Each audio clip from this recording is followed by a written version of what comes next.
So you're planning a trip to Universal Studios in Orlando, and now you're starting to research on where to stay and wondering, should you stay on property at one of the resorts or off property? And I've done both. So in this video, I'm going to go over the pros and cons of either staying at a resort on the property of Universal Studios versus staying off the resort at a hotel or Airbnb. If it is your very first time visiting Universal Studios, then I would definitely recommend staying on property, especially if you are traveling with younger children and you plan to be at the parks basically all day long. Now, one of the great things about the hotels on property at Universal Studios is that they really do have something for every different budget.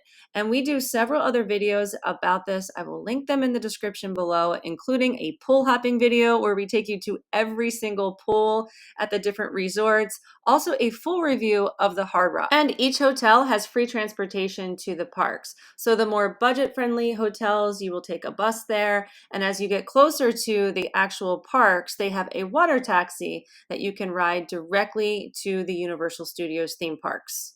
And since transportation is provided to the parks, another advantage by staying there is that you really don't need to rent a car, especially if you are just planning on staying at Universal Studios. Now, if you are planning on going to Disney or other parks, then it does make sense to rent a car, but just know that most of the hotels charge a pretty hefty fee to park the car every single day. When we stayed at Hard Rock, we did rent a car, but in reality, we probably could have saved money by just taking an Uber from the airport to the hotel, and then anytime we needed to go to the store, get an Uber, because usually to rent a car for a week, it is about at least $200 to $300, and then the parking fees per day added at least another $200 to that. Another great advantage of staying at some of the hotels on property is that you get a free fast pass with your stay. Now, you only get them when you're staying at some of the premium hotels like Hard Rock and Portofino. But if the fast pass is something that's really important to you, that can add up very quickly because it's about $100 per person. Another pro to staying on property is that all of the hotels have kid-friendly pools. So if you get tired of the theme parks and you want a break, you could go down to the pool and make that a day. And depending on the resort that you're staying, they have pool games and food service and pool bars. And if you're staying at a premium location like Hard Rock, you can even pool hop to the other hotels. Another great pro is that City Walk is right there next to Universal Studios. So by staying on property, you're going to have easy access to that. And that's just a bunch of restaurants and shops and entertainment.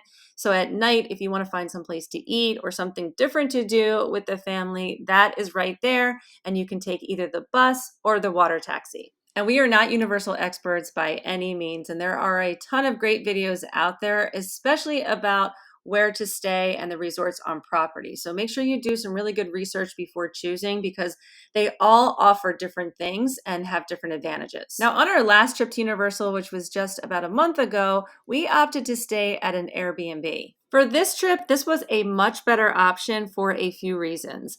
I was traveling with my daughter, who's an adult, and also my almost 17-year-old son.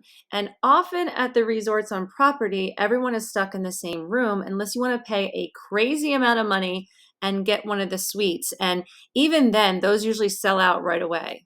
So I really wanted everyone to have their own bedrooms, especially since they're older. And we're just at that phase where we don't want to be on top of each other. And since they were older, I was just going to be dropping them off at the theme parks with their friends. I wasn't going to be going with them.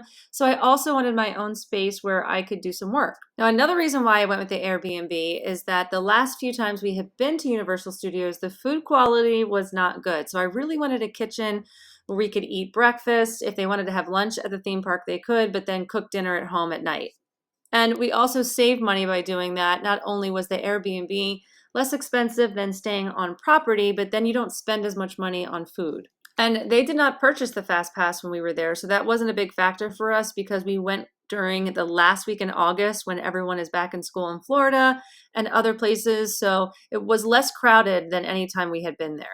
But of course, that meant we did have to rent a car, especially since I was going to be going back and forth, and we wanted the freedom to go to the grocery store and run errands. So that is an added expense. So I guess it was more of a hassle that way and a lot of driving because I had to go back and forth to drop them off and pick them up.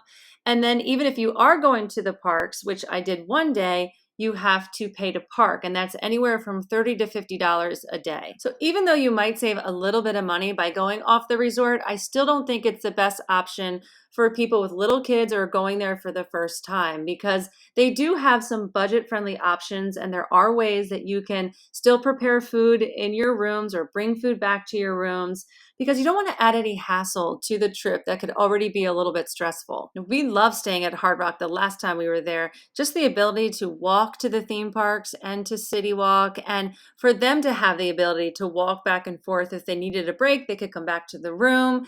And the fast passes made a huge difference for them during that trip because it was a lot busier. Plus, you truly get the full experience by staying on property at one of the resorts. So we didn't mind spending the extra money during the last trip just to get that full experience, but also for the proximity to be so close to the theme parks, and then to get the extra perks like the fast passes. And I would love to hear what some of your favorite Universal resorts are, where you've stayed on and off of the resort. Any tips that you have for us, you can drop them in the comment section below. And if you are new here, we hope you consider subscribing to our channel. 3 Days and Tres Noches brings you honest, to the point travel tips, information, and reviews about the destinations that we go to. You can also find us on TikTok, Instagram, and Facebook.